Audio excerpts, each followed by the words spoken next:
Welcome to the Outlaw Radio Show. My name is Zach Adams, and I pastor a church located just outside of Athens, Georgia.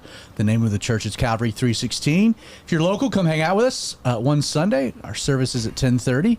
If you're not local but just looking for a good church you can watch online, you can learn all about the church by going to calvary316.com, but you can check out our YouTube channel at calvary316.live.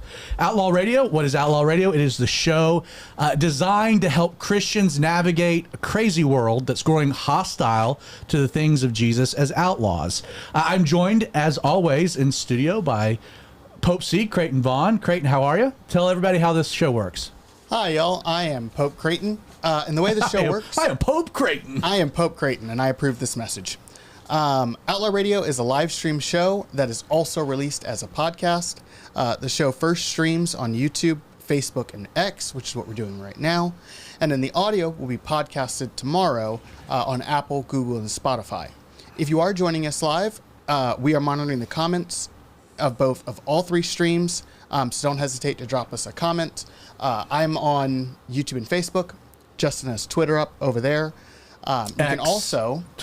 we got to go with X. My goodness. It's been Twitter for 30 years. 30 years. You can also text Zach directly. That's right. At his cell phone number, which is 678-438-9202. If you are listening to the podcast sometime other than right now, please keep in mind that you can reach out to us at any time with questions, comments, concerns at our official email address, which is popecreighton@gmail.com. Yeah, so welcome. Congratulations to America. It's a good day. But hey, let's also welcome in. We've got Spice Daddy as always. We got a good friend of ours, Mr. John Schaefer. How are you? I'm doing well. Welcome to the show. You've been an audience member. You helped us out with the studio.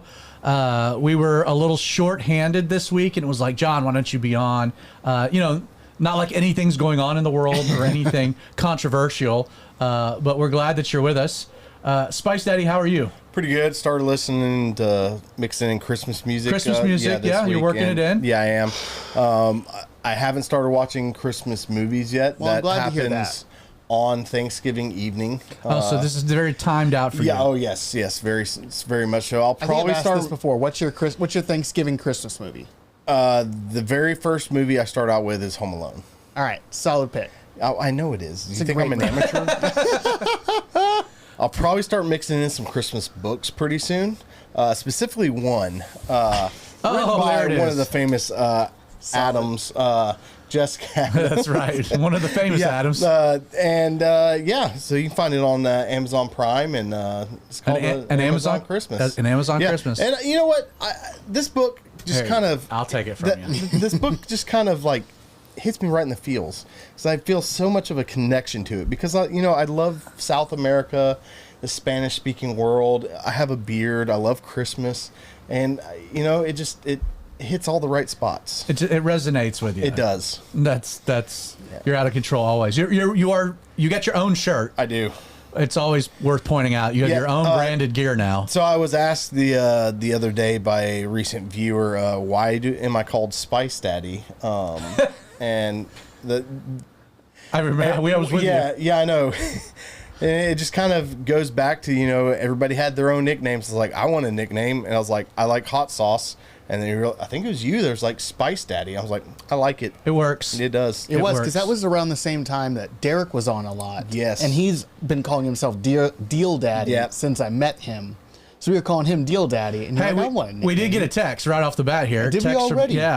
Creighton needs to memorize his intro. It's so tacky that he reads it off the paper. I'm going to take a wild guess. Was that? Solid viewer feedback. Appreciate that. Solid feedback.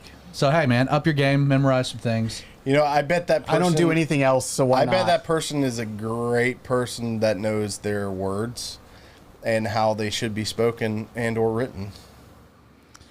What are you talking? I don't know. That was the weirdest. What are you talking about? I wasn't sure who I saw the name. I was kind of glanced in my peripheral. Oh, you get. Okay. I didn't see the message, but I you saw who it was. Yeah. Okay, so that was a direct shot to an individual. Were they a lost supporting their serious question? Purview. Did that text come from a lost boy?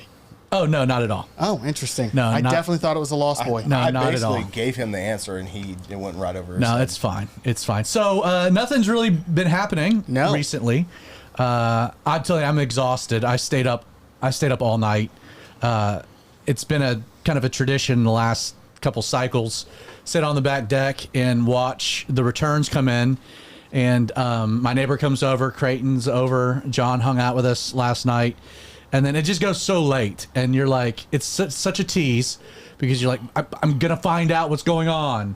I'm going to find out what's going on. And in 2016, we did. It was like 2 o'clock in the morning, and they announced that Trump had won, and everyone's shocked. And it was the funniest thing just watching MSNBC meltdown. Very similar experience last night, watching what was pretty historic. And I think that that's pretty safe to say. It's only the second time in American history that you've had, a president serve 2 terms now with a gap in between. I think it was like Van Buren was the only other president that served 2 different terms separated from each other. Pretty crazy, everything that happened last night. And I really, I'm kind of torn about what to do this evening, because I feel like, we want to talk about things that are relevant. We want to talk about things that matter in the moment. Last week, we did take an opportunity to talk about like what we should be focused on as Christians, how we should prepare ourselves going into the election. I think that that's all very relevant, and it is worth repeating that for me, I wanted to vote for a government that would enable the church to fulfill its calling, its Great Commission. Like I wanted to vote for a party or a candidate that would get out of the way as much as possible, as little human government involved, so that we can do what we're called to do.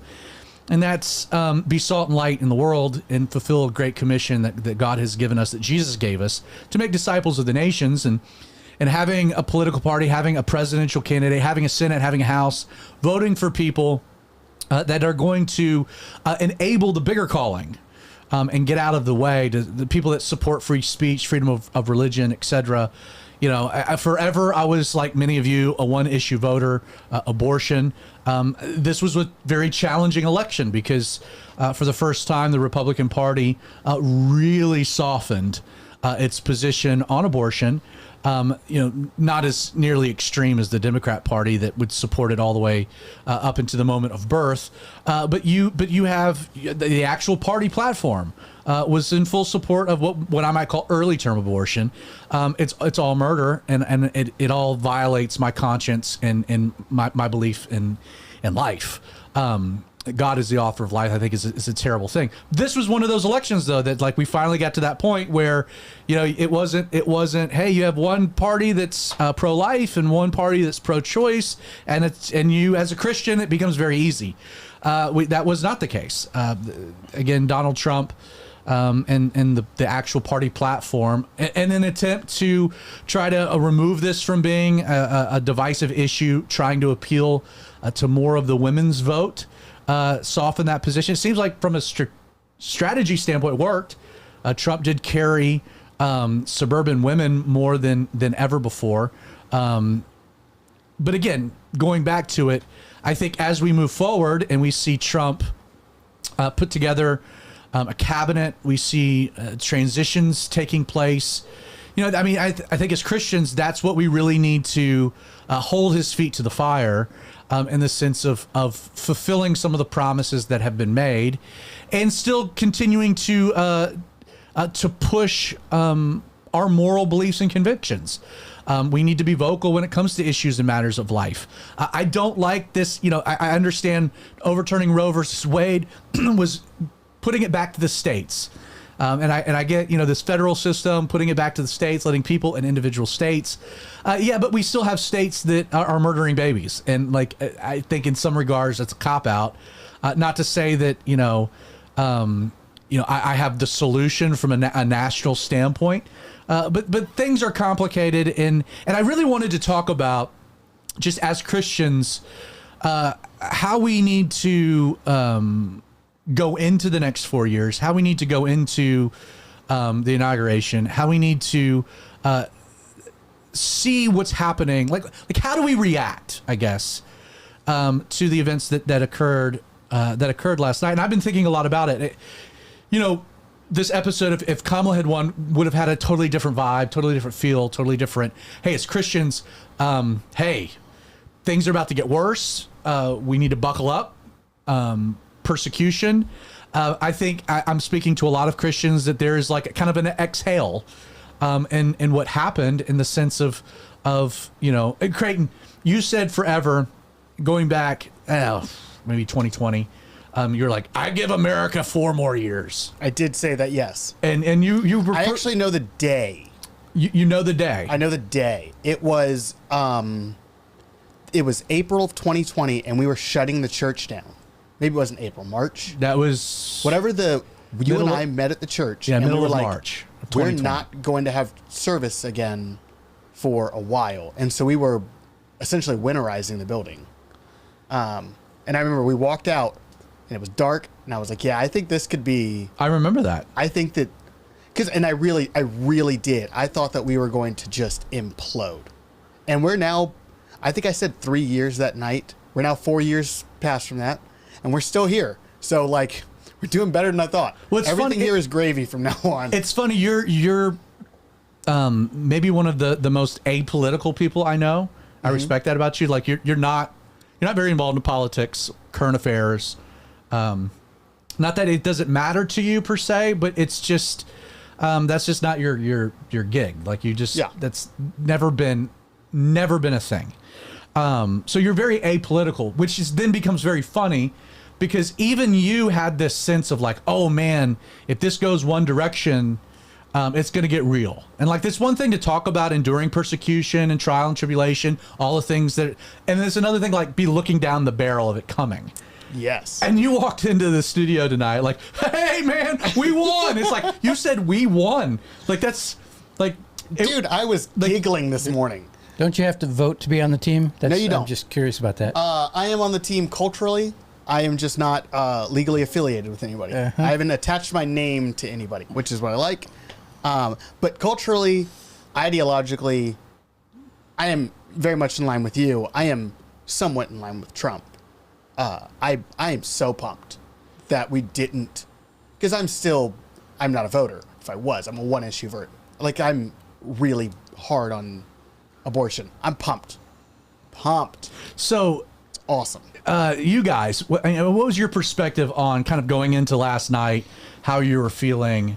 I guess for me, it's the duty as an American to vote.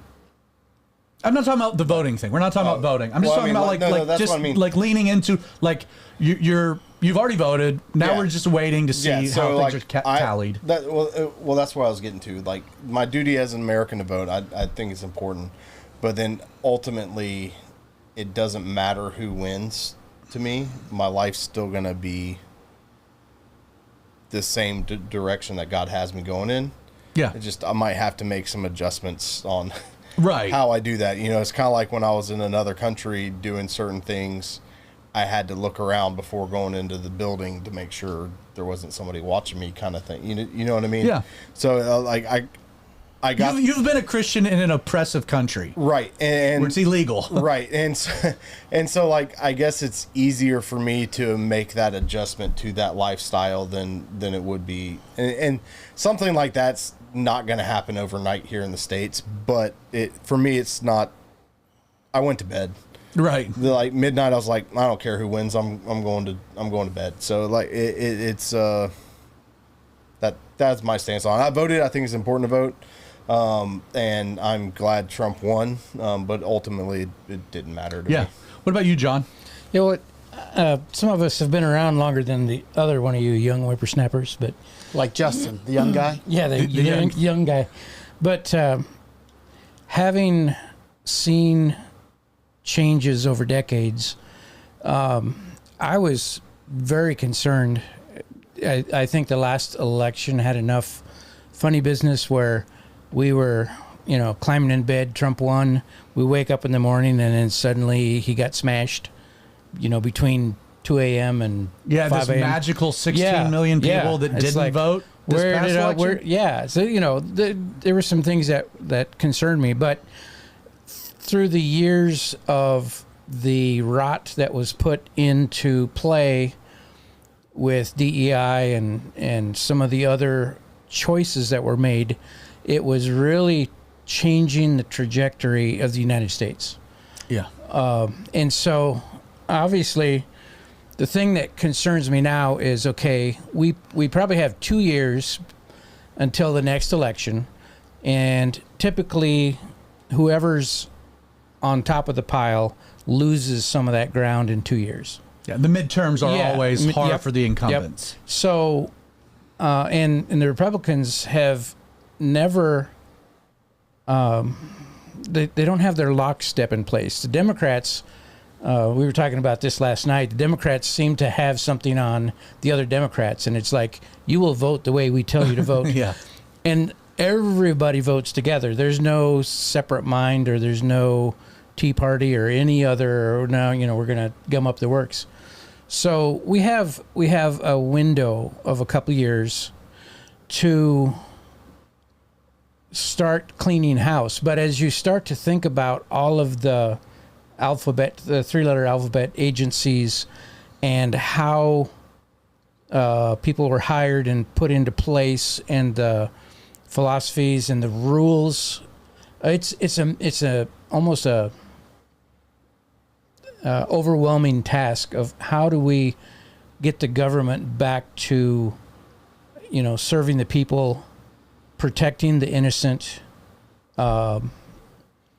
being an influence in the world, but not necessarily trying to steal the wealth Yes. of all the world. So, last night, by the time you found out what the verdict of it all, tapping out, going to bed, and even like this morning, you turn on the TV and you're, I was very pleasantly surprised, as an American, that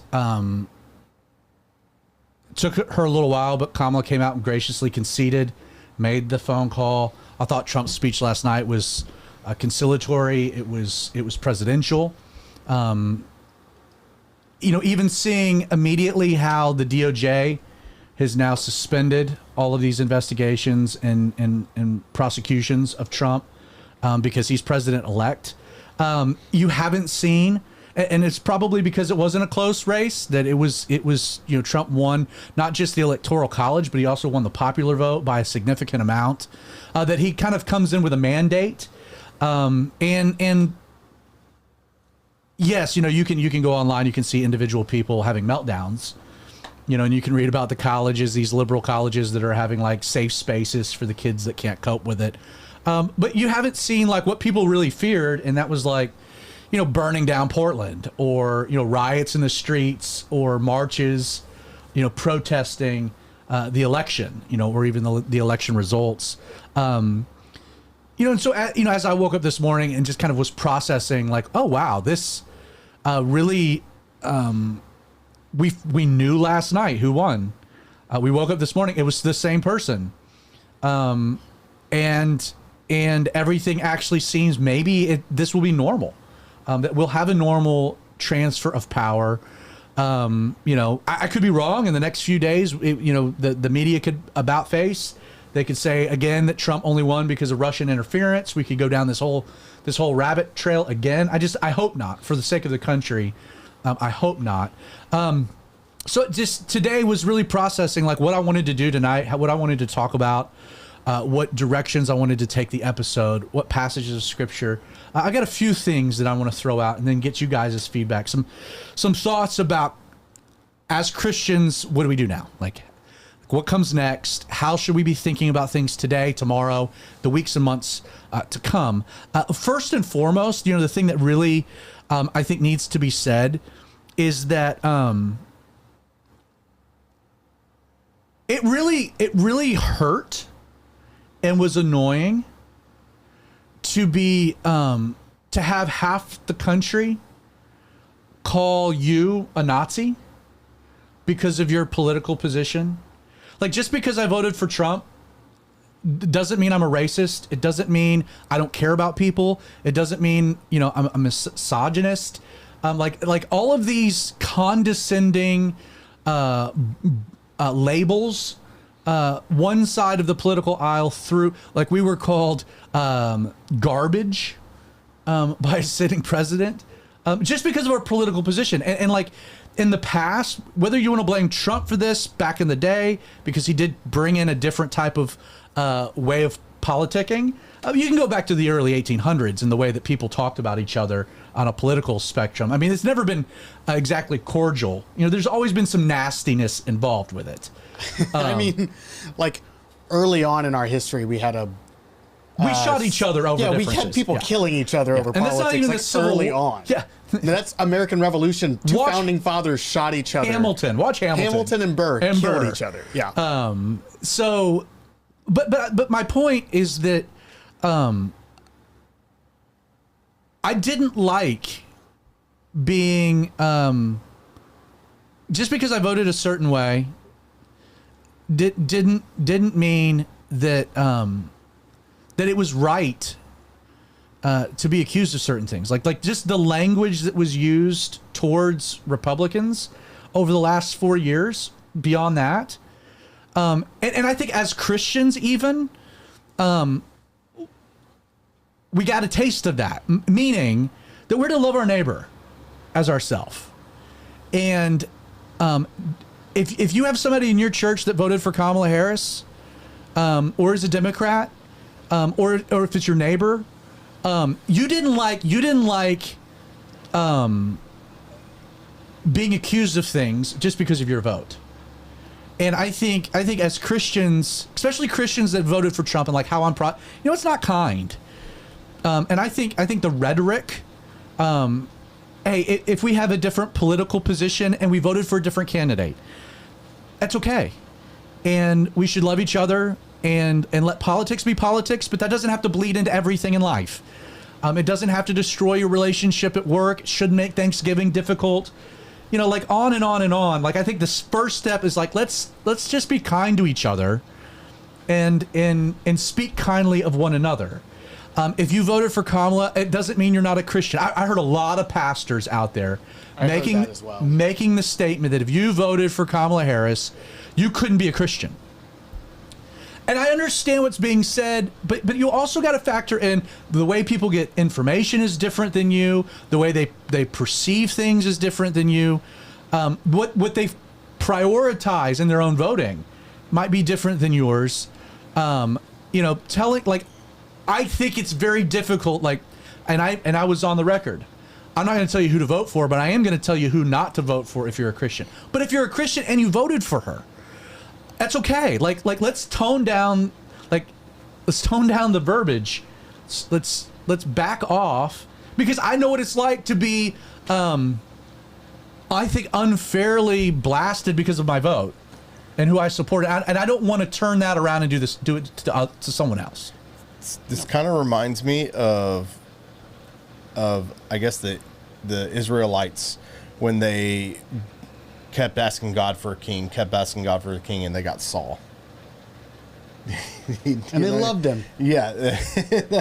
That kind of thing is like we keep, and that's kind of what we do every 4 years, it seems like. For sure. So you guys know what I mean about like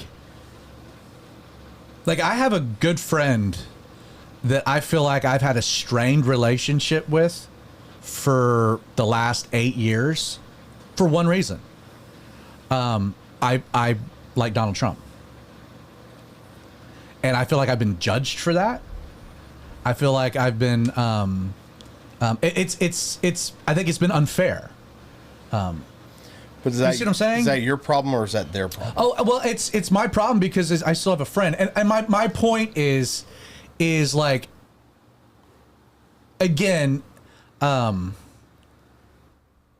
like the way that hate works is that like you say something, mean to me, and it's not that I just want to say something equally mean to you. I want to say something mean to you and then a little bit more because and then it's a cycle. Like You it's kill one of mine, I kill two of yours. and at some point you just got to say, you know what? Trump will never run again. Like, this is it. Maybe other Trumps might run, but Donald Trump will never run again for president. You can't. That's done. Like, we're never gonna have this environment in this way. My first point is like, hey, I think we're called to love our neighbor, and if your neighbor is a Kamala voter, and you know what, and even this, like, if they really believe the mainstream media, if they believe the narrative, if they believe the propaganda, if they believe the lies that were told, I think in a measure of sensitivity, they really believe Hitler was just elected president. Like, when you see people on The View that are like, oh, if you're gay, be ready to get rounded up and placed into like camps, like, that's insane. But that's a genuine fear. Like, there is a genuine fear because of the misinformation that's out there and the rhetoric that's been used, and I think just the evil nature of the media and how it distorts things. And I think we should be sensitive to that. Like, if your neighbor's having a meltdown or is freaking out about the election, like, don't make fun of them. Don't be mean. Look for a way to serve, to be kind. Again, I know what it's like to have half the country not like you. Let's not turn that around and not like them. The other thing, so I bookmarked 2 posts that I saw before the election results came in, and I'm going to read them both because they fit within the same concept. And then I want to talk about it. During our 11th hour prayer time, I was struck with the reality that our nation clearly deserves the judgment of God. We have rebelled, pushed God out of virtually every institution, every public place of influence. We are among the worst in the world in child sacrifice, abortion, witchcraft, perversion, and the secular progressive agenda to distance ourselves from God has hijacked virtually every facet of society. To those who pretend this is not the truth or in any way an exaggeration further demonstrates our callous heart. We're numb, apathetic, and full of pride. Many of the largest influencers and leaders in the body of Christ are compromised, silent, and have even become enemies of God's redemptive plan for purity. The mountain of sin and waywardness in our land deserves the punishment of a wicked ruler who will place America under further opposition and bondage. But there is a remnant. They are rising up. There is still a consecrated people crying out for salvation and healing on their knees in the place of prayer. I've worshiped, prayed, taking communion with them, even at the state capitol in America, the National Mall. Our prayer tonight and into tomorrow is a cry for God's mercy. God, let your mercy triumph over judgment. Good night. May God bless this nation. And then another one that's shorter.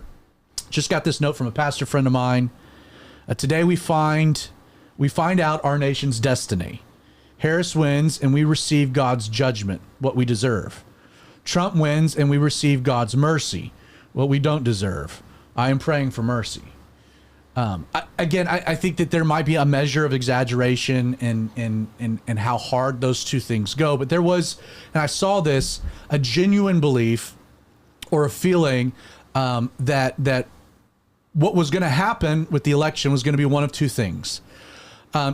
Either God was going to use the next president as an instrument of judgment, aka if that had happened to have been Kamala Harris, and that an apathetic church that is compromised needs to be purified by a refiner's fire. Often persecution, opposition, trial, tribulation brings about greater focus, calling, purity, and that as a nation, maybe we need God's judgment, and that's. And if that is what had happened, then that is what it was taking place. And then on the flip side, that if Trump won, that God was in some regards extending mercy and giving us time for repentance before judgment. I don't know if that's exactly an accurate description of what could or couldn't. I can say this. Again, I made the comment last week. As a Christian, there were greater restrictions to my ability to worship under a Trump administration than there were under a Biden administration. And that was because of a global pandemic. Biden hadn't kept me from going to church. Trump did. Trump shut down the economy. Biden didn't. Not to say that they wouldn't have done the same thing, roles reversed. It was a dicey situation. But I'm just saying, like, you know, I don't know if Kamala would have been like God's hand of judgment on America. Maybe. And maybe that's what we would have deserved. But the idea of judgment and mercy, I will say this. This should be a moment of focus, a moment of clarity. God has given, we all felt like things were going to get worse and worse and worse, and it was going to be harder and harder and harder to worship God freely, that there was going to be greater infringement on our civil liberties, and that still could happen. You never know. Like, Not could, will. well, at some point. At some point. At some point. Maybe It in will. our lifetime, maybe not. We have no idea. But it will. At some point, sure. Mercy, judgment, all I can say is that we have an opportunity. We have an opportunity to pursue righteousness and right things. Thoughts. And then I'm going to transition to an idea. Question. Yeah. And it kind of stems from things I've seen on the internet and things like that. Just dating back to the first time Trump Yeah. ran. They called Trump Cyrus, like King Cyrus and things like that. And we've talked many times on here about being in a post-Christian nation. Yeah. And I guess what my question would be is, how do we view this election and further elections of the leaders of America specifically in a post-Christian world, understanding that our government is not a Christian entity? Like, are we to expect them to behave like Christians, or are we to expect them to behave like the world? Well, we can take a step back. Like, what is our government? It's we the people. It's for the people, by the people. The government is the people. Like, that's what makes America unique. Our government is run by who the people put in place. In that sense, like your earlier reference to King Saul, you know, the children of Israel wanted to be like the nations around them. And so what did God do? God said, well, you guys pick a king. Like, you pick it. Like, it was government by the people, for the people. Saul was the representative of the people. They picked a guy that checked a lot of boxes. He was tall and he was strong and he was good looking, but he was weak of character, weak of morality. You almost had me that I could be the king. You of could have Israel been the at that king of point, Israel. until you got to those last couple. To of the things. last few things. And then what happened? Well, Saul was an absolute disaster, and God anointed a king, and his name was David. So in America, we have government by the people. I will say that I think one of the things that I kind of take away from the election, like one of the things that really was kind of daunting about what happened in 2020, within the context that Joe Biden running a very, I don't even know what type of a campaign that he particularly ran, but that he won 80-something million votes. Like, it reinforced this notion that we are a post-Christian society, and that we are kind of now fringe. This election kind of makes me think that could be propaganda, that could be a government construct. I feel like I'm much more mainstream today than I was 2 weeks ago, because I look at the results, and he won the popular vote. Like this first time in quite a while that a Republican pulled. Like, I think there's data that shows Christian influence is less than it's ever been. But at the same time, if it is government by the people, for the people, we the people, then we should have a say and should hold those leaders to represent us as our own constituent. Again, I don't like the Christians should stay out of politics. No, we shouldn't. It's our government. We should tell the government what we want it to be, and we should be a voting bloc that demands moral people. Now, all that's gotten blurred over the last few years, but like right now, just because Trump is in office doesn't mean that I'm not going to sit back, that I'm just going to sit back and let him do whatever he wants. Like, I want to have a voice. Like, I want the things that I care about to be represented.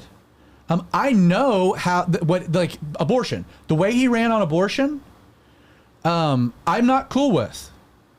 And as Christians, okay, maybe you soften your position to get elected, but now if you do get another Supreme Court nominee, you know what? Like, I have expectations. I'll tell you the thing about the Republican Party that it's we have completely accepted the normalization of homosexuality in our country. I mean, we'll probably get in trouble for this, but like, it is an anathema. It's you can't question homosexuals adopting children. And yet I'm appalled by that. I think God created children with basic needs of a man and a woman as influences. There are things that I care about morally that we should stand up and fight for, which leads me to a quick segue. Creighton, why don't you throw some things in? John, what's your thoughts? And then I want to flip to Matthew chapter 5. All right. Well, tonight's episode of Outlaw Radio is brought to you by Get Fed Today. Every week, this unique podcast features inspiring Bible studies from 5 different pastors, offering diverse insights and heartfelt teachings that will deepen your faith and enrich your understanding of God's Word. It is a wonderful podcast. It goes out every Monday with 5 new studies. We have it on Apple, Google, and Spotify.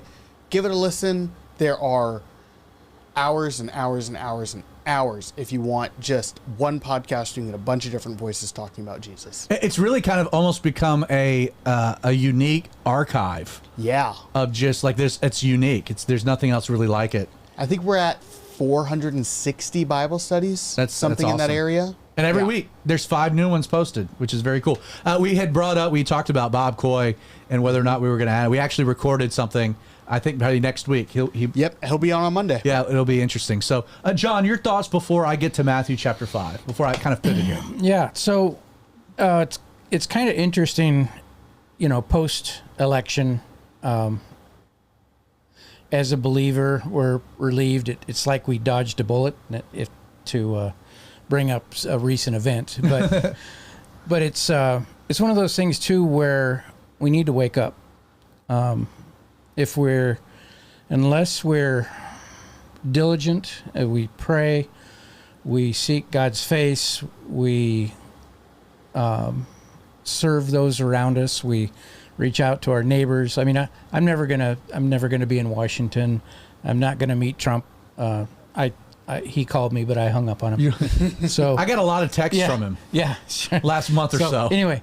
So, I mean, it's like, yeah, we can vote, but that's like, once every couple of years we do our civic duty. But, you know what, you kind of started the idea of what can we do now? Where are we now? We have a brief pause in the encroachment of the world in our country, in our society. And,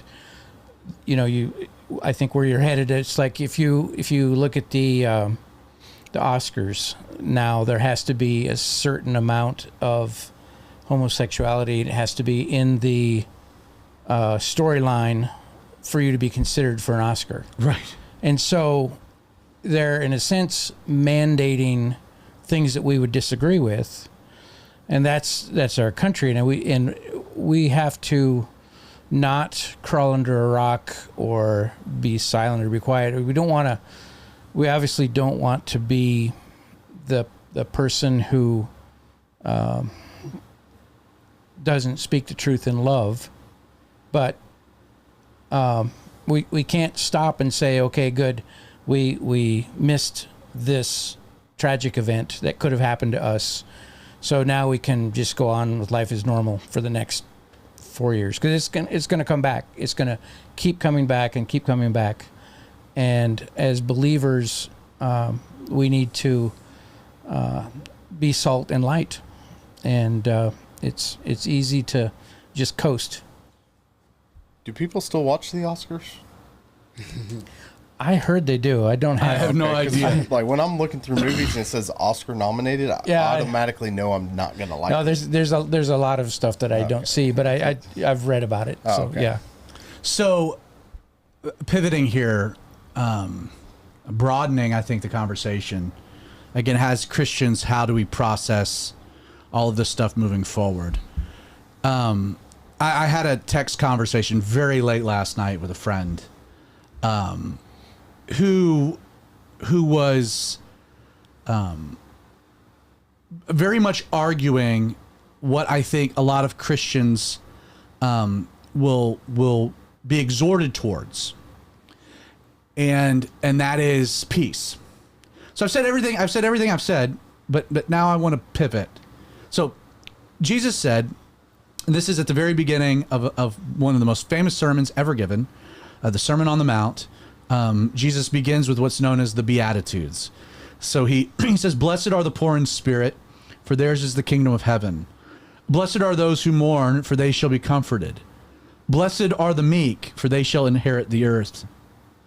Blessed are those who hunger and thirst for righteousness, for they shall be filled. Blessed are the merciful, for they shall obtain mercy. Blessed are the pure in heart, for they shall see God. Blessed are the peacemakers, for they shall be called sons of God. Blessed are those who are persecuted for righteousness' sake, for theirs is the kingdom of heaven.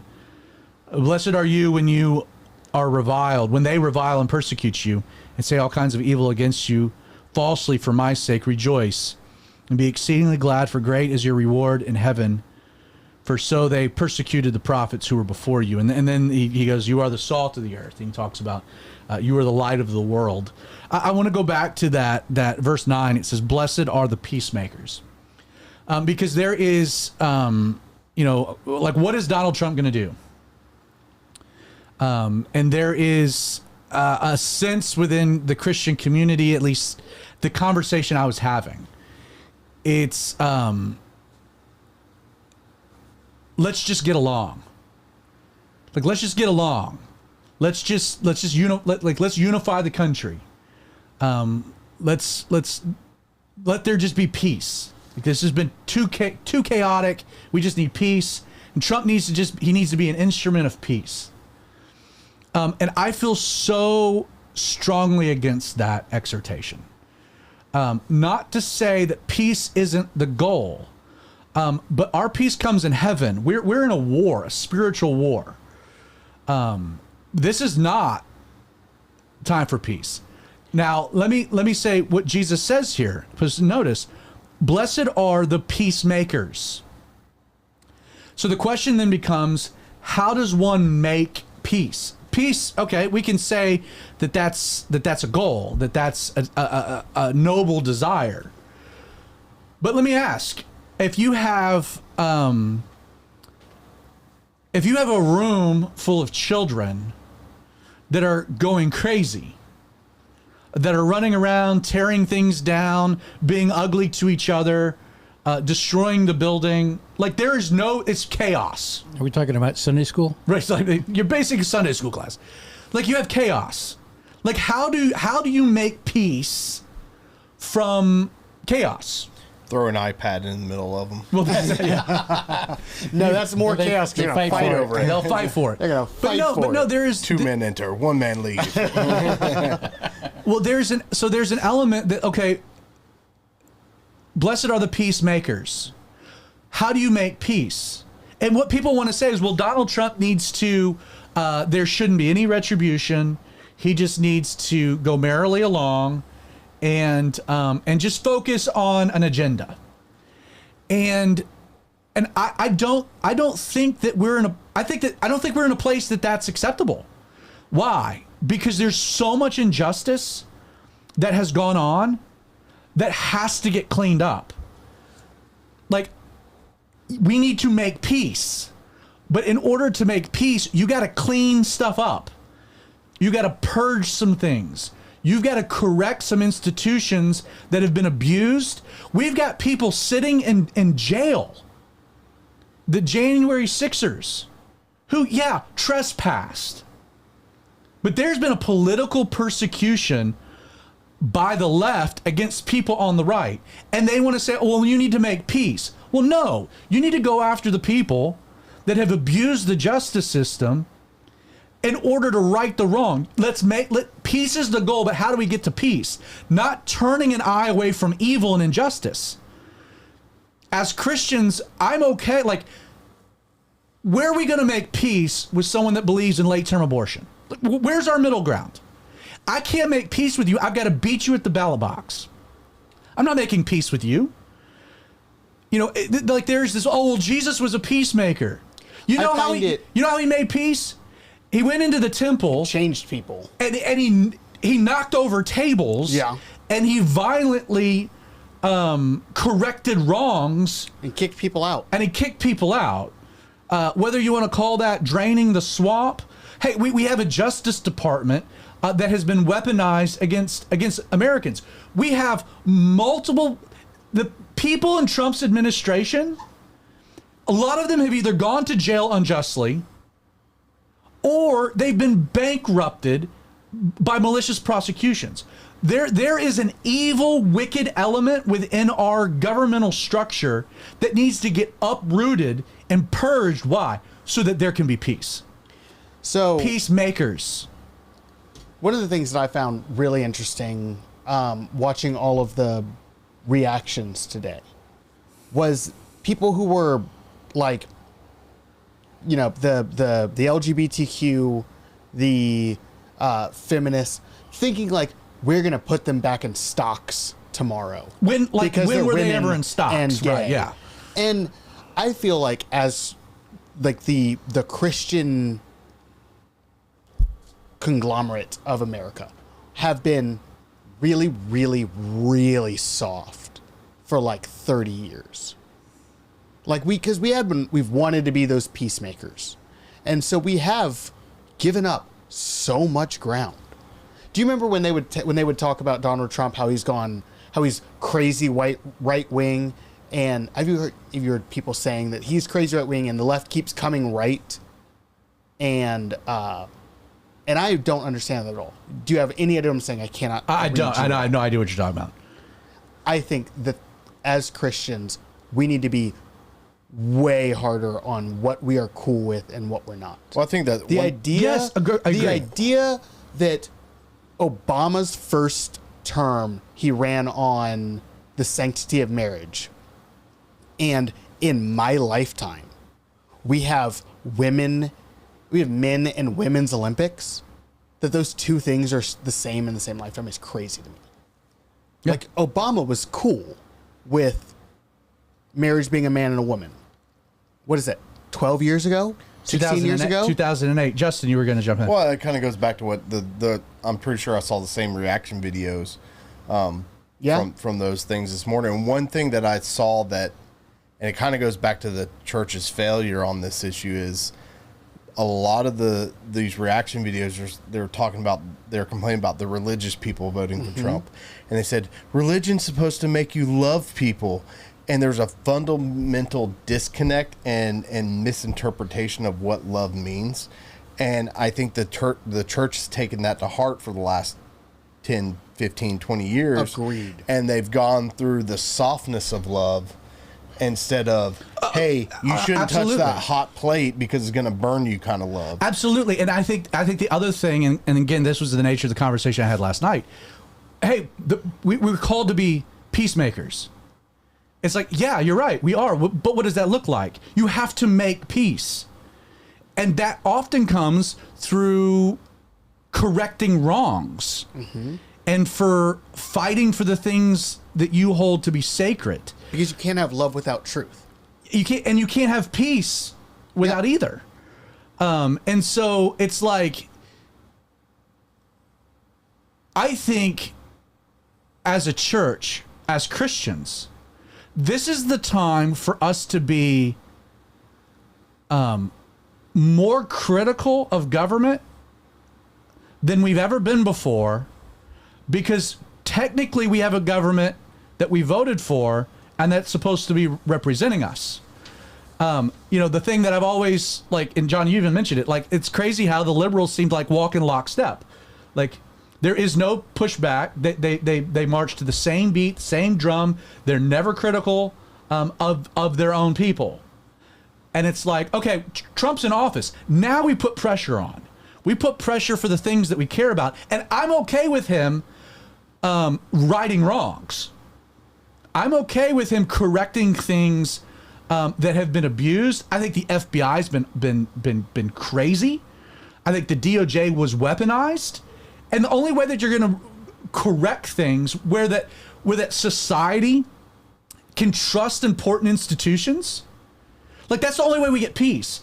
I think the fact that NBC News is given an airwave because they're supposed to be neutral arbitrators of truth, but they are pure propagandists.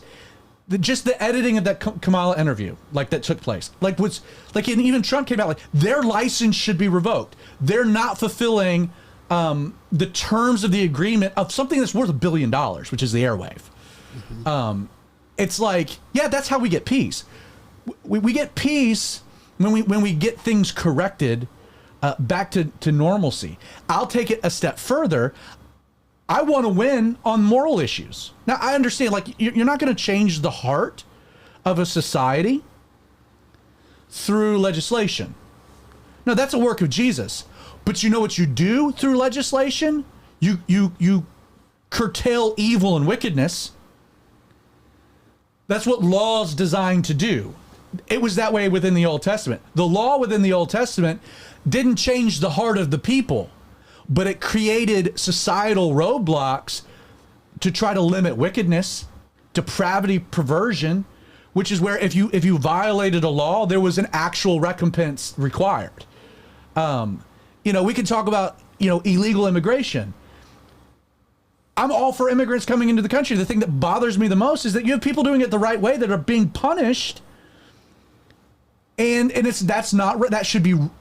We can have a national conversation about how many immigrants should come to the land of the free, the home of the brave. That's fine.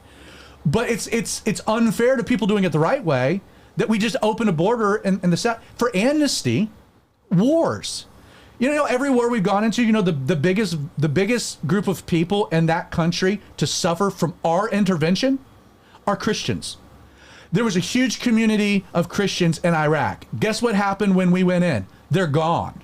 Syria, they're gone. Ukraine, they're gone. The American Christian country, anytime we get involved in a war, you know who ends up suffering the most? The Christians in that country. That's bizarre to me. You know what? If we go into a place, let all the Christians come here.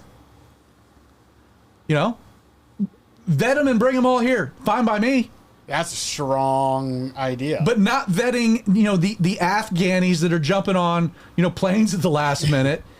I'm just saying that, like, there's this push within Christian circles. I think it'll be twofold. It'll be, blessed are the peacemakers.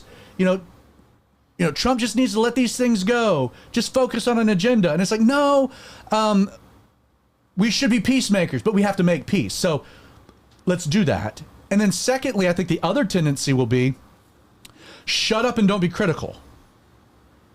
Right? Get in line.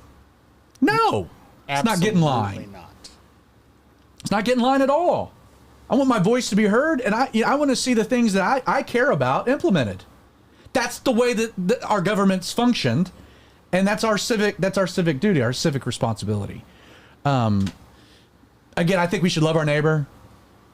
I think we should be very kind. Yeah, just to clarify all the things that you just said, it goes back to one of the previous episodes where it's like, you're not going to shoot somebody in the face. Right. So you can have convictions, and you can encourage that the laws that are on the books that are just be followed and the laws on the books that are not just, we need to get rid of them. We need to figure out how to. And if Trump oversteps his authorities, we should be the first group of people saying, no, no, no, no, no, no. Like, that's not why you're here. Yes, we want you to drain the swamp, clean it up. We want to make sure that we have a government that's functioning by the people we've elected and not some shadowy bureaucratic system that we have no say in. We have a president that we have a president right now. I heard somebody like, who really cares about the presidency, because we have, like, Biden's not doing anything and everything seems to be running fine. That's a problem. Like, that is a problem, because those other people we didn't elect. And that's not how this is structured to work. So I'm fine Trump going in and cleaning house. That needs to happen. The waste, it needs to be cut, etc. But at the same time, when we see Trump overstep or do things that are questionable, I think as Christians we have an obligation to stand up and say, no, no, no, no, no. We're not rubber stamping everything that you do. We want the pursuit of righteousness, of right things. Blessed are the peacemakers, but we want righteousness. We want our will represented, because that's how the government works. Again, this will be the last we talk of any of this. So if you're totally turned off by the episode, that's fine. We'll move on next week. But Spice Daddy, you got anything? No, I mean, to what? The piece of paper in front of you. Oh, sorry, I forgot about that. I just need to learn my lines. Hey, if you like this show, make sure you give us a like, subscribe to either YouTube, we're on Facebook, on X, and then comment on those things either live or later on. We'll look through those. Give us an email at popecreighton@gmail.com. And if you're still interested in it, maybe it's your first time, maybe it's not, you missed some episodes, you can go to outlawradio.org and check out the archives we have on there. Well, you can go to outlawradio.org is our website. Outlawradio.live is the YouTube channel. You can get to either way. I do want to just take a quick second and say along the lines, not next week. So next week we're going to have a little bit of a different thing. We're going to have a Thursday episode next week. Creighton is actually going and doing some work with his productions, learning some video gear, and so he won't be back till late Wednesday night. So we're going to do a special Thursday edition of Outlaw Radio next week. By the way, Spice, that's next week. Yeah, I won't be able to make that. You got to work, don't you? Yep. Yeah. So, and then the week after that, the 20th, we're going to be having. We're not going to be in studio. We're actually going to be at the church. We're going to be doing a live episode with David Guzik. So we'll be in the remote studio. The remote studio at the church. We're going to have a totally different setup at the church. It's going to be a lot of fun. We have a graphic if you want to go throw that up, Creighton. Again, November 20th, doors will open at 6:30. We're opening it up to the community. We're going to have basically a two-part episode. We'll do a normal episode for the first hour, and then we're going to do a full Q&A for the second hour. So if you're close enough that you can drive and come hang out, again, doors open at 6:30. There will not be childcare provided. But I would say anybody, maybe middle school age and older, would be welcome. I wouldn't bring little kids to it. I think it'll be too long. But if you can't make it, but you have some questions that you might want to ask David, want me to ask David, one of the guys to ask David, you can, again, email popecreighton@gmail.com. Any question that you have for David Guzik, and we'll make sure to include those in the show. And if you don't know who David Guzik is, he's one of the best Bible teachers that I've ever heard. I think that he's probably second on my list. First is Sandy. Third is probably Pastor James. I saw that. I mean, in all seriousness, that was a bit of a dig at Zach because I'm funny. But Guzik's great. Check out Enduring Word. He's got, I think, full Bible commentary in free. Like 30 languages or something. Yeah, a lot of languages. Like, he's got a bunch of languages. He's fantastic. I'm very, very excited. Hey, I saw you released a new book. It did. I ordered it. Are you going to bring any for, like, send a box in so we can... I have no idea, but we will talk about the book. Okay. And, I mean, at this point, it's it's easy to be able to just buy it on Amazon, and so that increases. Yeah, but Instead of him bringing a box and then selling them for $10, you could have him sign it. You can add his book at the same time you add in an Amazon Christmas on Yeah, that. it's same Absolutely. second Nice. plug and an episode. So two the for- opportunity was Well there, done, man. So it's 9:00. We're going to wrap things up here. Yep. But some final thoughts, just as Christians processing all of this, what comes next? What you guys got? We'll start with you, Creighton, and work this way. I really enjoyed this episode. I am very on the fence about how we should proceed. I need to think longer. I do have a comment from Kenny, though. Yeah. Our favorite missionary. Kenny says that I think if the church wants more influence politically, it should start by putting as much energy and fervor into introducing Jesus to the world as it does campaigning / clicking the share button for political parties that, by record, don't fulfill their promises. By all means, vote your conscience, but don't base your identity in politics. Unfortunately, there are a lot of evangelicals doing that lately. Amen. Which I agree. I think agree it with is- that. I think politics is wonderful. I think if you feel strongly, you should do something about it. I don't like the way that it seems like Trump is in some people's lives eclipsing Jesus. Yeah. You know what I mean? Absolutely. The counterpoint I would make, because we've heard about. Okay, so in our minds, we picture how Christians get too political, right? And there's great, easy examples of that. Christian Coalition of the 80s, 90s, the moral majority. And it's like the church got way too political to the point that it lost sight of its mission and its vision, like what its purpose. A lot of us grew up in that type of an environment, saw that happen. And so there's like this kickback, like, don't be political, stay out of politics. And I think that that's the wrong reaction because okay, Christ is king over our lives. Like, we're filled with the Holy Spirit. Like, it's not a part of our life. It's every part of our life. And the truth is that politics have a place in life.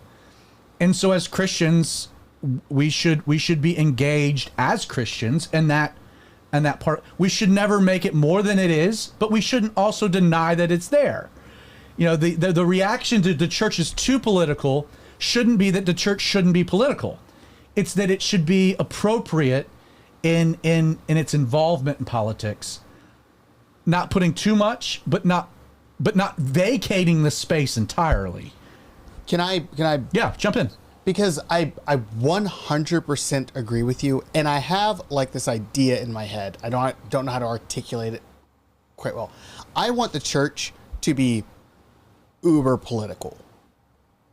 I don't want the church to be particularly partisan. Like, I agree. I think that Christians should be the most vocal people in most situations because we have very strong opinions that are more than life and death. Yeah, But I don't necessarily like the way that it looks. Yeah, Again, it gets complicated. I agree with you. I don't have a good way to articulate or a good solution to the problem that I'm seeing. Well, you got Yeah. 4 years to think about it. All right. I'll keep thinking. John, your final thoughts. Actually, you have 2 years. We have midterms coming up, so we're going to get you on 2 years. Going to get you on the voter roll here one of these days. I think it comes down to each day we need to remember who's in charge, who's in control, and that's not us. It's God. It's Trump. And it's not him. It's not him. It's not any of the elected officials. And yes, we have some euphoria going on, but it comes down to who are the people that God brings into our life. And maybe it's somebody you know, maybe it's somebody you don't know. How can we show the love of Christ to them? Speak the truth in love, and when the opportunity is right, maybe have those conversations that would if you come at somebody with clenched fists, they're going to respond with clenched fists. But if you have an opportunity to talk to people and earn their trust, and they see that, hey, you're You're not against me. You're for me. God can use that, and you can be salt and light. And I think one of the, like, to be very practical with that. And punch him in the face. Right. No, but to be very practical, I think it would behoove us to put more effort into listening to other people instead of telling people what we think, listening and trying to understand what they think, why they think it. There's too much. Again, you know, my mom always told us, hey, God gave you 2 ears and 1 mouth. You're supposed to listen twice as much as you talk. I've never been very good at that. But like, you know, with the like, how do you engage? Well, just like ask questions, like listen more, try to come to an understanding, like, well, why do you feel this way about this? Or what is your position on abortion? Why do you think that, like, when is life? What's God's role? You know, to have conversations is very important. Spice Daddy. Yeah, I guess I would have to read from 1 Timothy chapter 2. And it kind of, it applies to us as Americans, but kind of in a different way. But it says, first of all, I urge that supplications, prayers, intercessions, thanksgivings be made for all people, for kings and all who are in high positions, that we may lead a peaceful and quiet life, godly and dignified in every way. This is good, and it is pleasing in the sight of our God, our Savior. I think as a Christian in America and someone who votes, that's who I'm looking for in a candidate. Someone that is going to let me lead a peaceful and godly life. So. Yeah. My final thought to this particular topic, and we'll let it rest here, is, you use the word partisanship, partisan. I think we need to remember as Christians that the division is not Democrat and Republican. We're all American. Like we're all in it together. Regardless of who's in control, like we're all citizens. But that's not really the division of humanity, because it's not Democrat, Republican, and it's not Americans. It's not even Christians and unbelievers. That's not the division of humanity either. The division of humanity is Jesus and everyone else. That we're all lost and fallen and broken and in need of God's grace. There's only one perfect person. His name was Jesus. And the rest of us are all messed up in need of Jesus. I think if we just carry that perspective that we're all lost. And we're all in need of God's grace. And it's Jesus and it's all of us. And none of us are better than each other. We can disagree. We can hopefully disagree, agree, but we're all in the same boat in that regard, and that should give us a unique insight into how we treat people. Love the people that you disagree with. At the same time, to make peace. Blessed are the peacemakers. Jesus said that. But sometimes it takes difficult work and hard things to create the framework whereby peace can exist. And that's kind of, I think, all she wrote. Roll us out with some music. Thank you so much for joining us tonight, the Outlaw Radio Show. If you're watching, the podcast gets released on Thursdays on Apple, Google, Spotify. If you do listen to the podcast, if you ever run into a glitch or you see that an episode hasn't posted, please email us, pokecreighton@gmail.com. Sometimes those things happen. You guys letting us know, kind of quality control is very helpful. Aside from that, if you're listening and you've never joined us with the live show, please do that. Check us out. We stream on X, YouTube, Facebook, outlawradio.org. We'll give you all those links. Outlawradio.live is our YouTube channel. So join us next week. We will be Thursday night at 8 o'clock. And then don't forget that the 20th of November, we're going to have a special episode with David Guzik. May you have a wonderful night. God bless.